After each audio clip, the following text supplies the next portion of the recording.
भगवान, मैं तो आपको समझने की कोशिश में थक गया, कुछ समझ में नहीं आता, अब क्या करूं? रूपचंद, तुमसे कहा किसने कि मुझे समझो? समझने की कोशिश करोगे थक ही जाओगे, क्योंकि ये काम यहां समझदारों का है ही नहीं। ये काम दीवानों का है, परवानों का है। ये बस्ती मस्तों की है।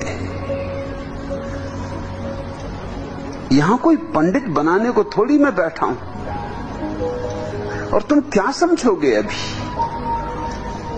तुम पहले से काफी समझे बैठे होगे, उसी में तालमेल बिठा रहे होगे, उसी में जुगाड़ बिठा रहे होगे।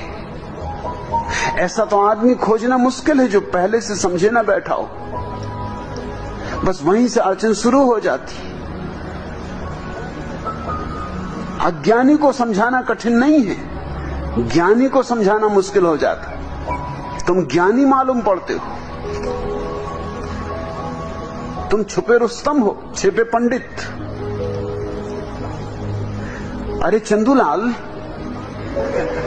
निसंतान करोड़पति सेठ धन्नालाल की मौत पर तुम क्यों आंसू बहा रहे हो? डब्बू जी ने पूछा। क्या वे तुम्हारे करीब के रिश्तेदार थे? चंदूलाल ने दहाड़ मार कर रोते हुए कहा, नहीं थे, इसलिए तो रो रहा हूं। अपनी अपनी समझ।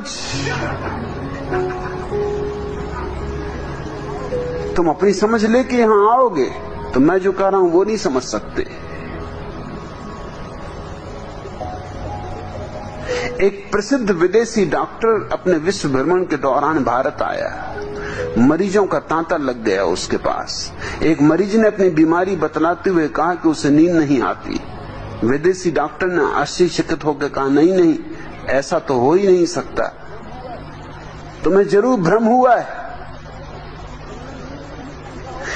तुमने नींद में ही समझा होगा कि तुम्हें नींद नहीं आती, क्योंकि मुझे तो अच्छी तरह मालूम है कि भारत में लोग सोने के सिवा कुछ भी नहीं करते। कोई दूसरी तकलीफ? पहले से अगर तय करके आया है आदमी तो वो ये मानेगा ही नहीं ये बीमारी तुम्हें हो सकती, असंभव।